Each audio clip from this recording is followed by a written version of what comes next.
Assalamualaikum warahmatullahi wabarakatuh. Bila Anda menonton, apalagi Anda mencari channel ini, Anda sungguh-sungguh orang tua yang hebat, peduli, dan pembelajar. Kali ini kita akan belajar bagaimana mengasuh anak tangguh di era digital.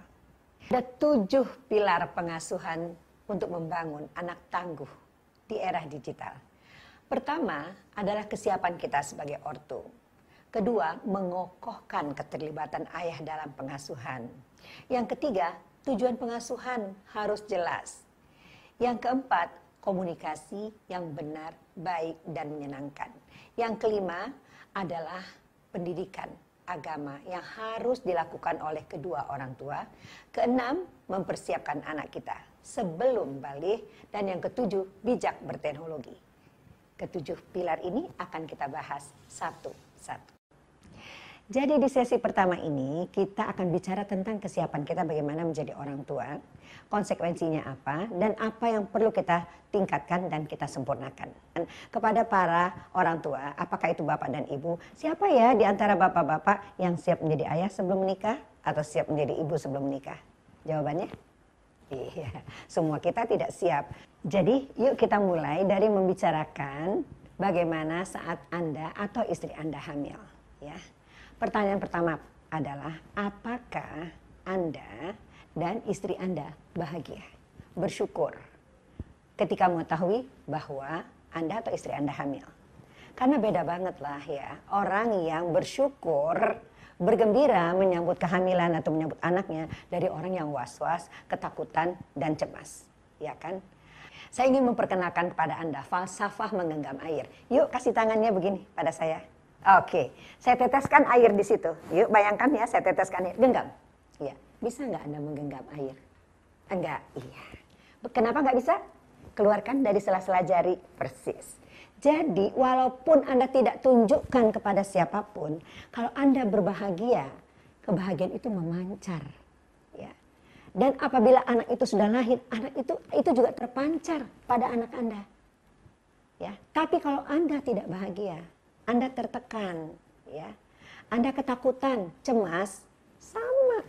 Anda mengeluarkan aura itu kepada orang di sekitar Anda, termasuk bayi Anda. Oke, jadi ini penting banget mengapa Anda bisa sekarang mengenali kelakuan anak Anda. Lihat ke belakang, Anda bersyukur atau ketakutan dan cemas. Sekarang yang kedua, yuk kita rasakan bahwa kitalah yang diberi amanah itu. Tidak semua orang kan bisa jadi kayak Anda atau jadi kayak saya punya anak. Walaupun berapapun ngebetnya belum tentu bisa dapat. Ya kan? Jadi rasa syukur itu untuk mengetahui bahwa kita yang dipercaya. Bahwa kita telah dipilih. Berarti begitu Allah memberikan benih itu di dalam tubuh kita atau di dalam tubuh istri Anda. Anda, saya, kita adalah babysitternya Allah. Tapi kecenderungan kita apa? Kita suka mensubkontrakkan amanah Allah itu ke tangan orang lain. Pertanyaan pertama adalah, apakah mereka juga punya ya, rasa tadi itu, rasa bersyukur, rasa diberikan amanah dalam dia mengasuh buah hati kita. Ikatan kasih sayang yang diciptakan Allah antara kita dengan anak kita. Lewat rahim, tali pusar, kemudian lewat air susu. Itu adalah ikatan yang luar biasa.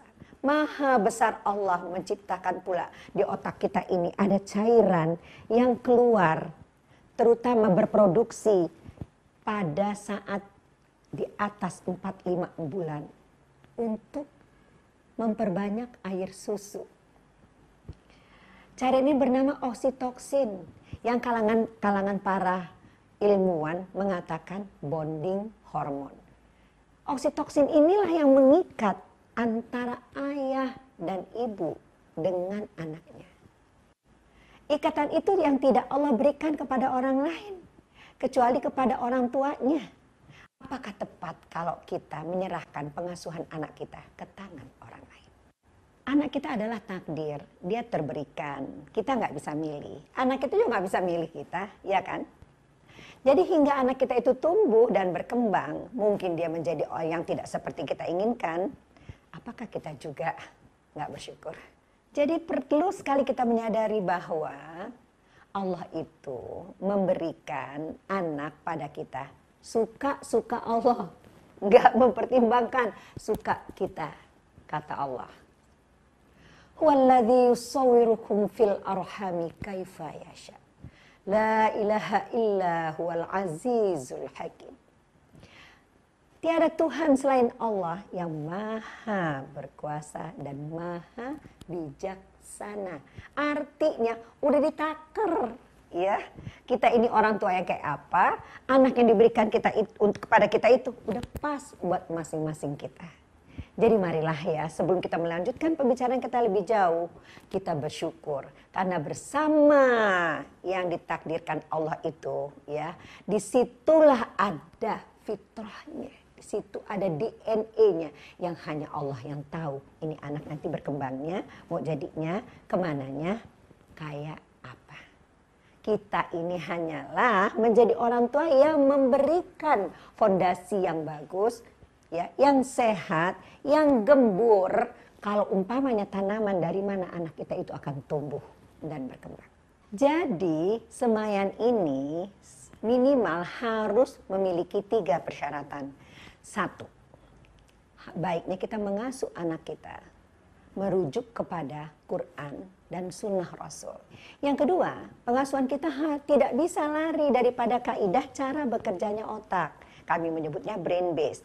Dan yang ketiga, pengasuhan itu harus dilakukan oleh kedua orang tua, bukan salah satu saja. Bukankah tidak terjadi pembuahan apabila tidak ada kedua-duanya? Itu kami sebut dual parenting atau co-parenting, mengasuh bersama.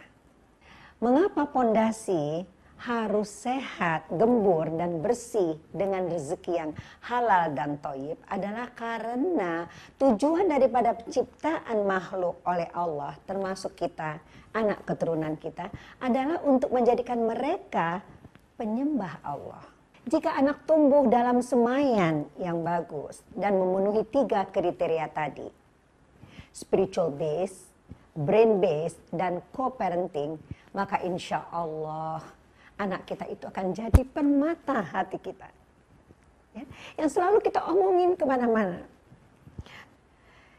Hidup adalah pilihan, memilih hak Anda, tapi jangan lupa tanggungkan konsekuensinya.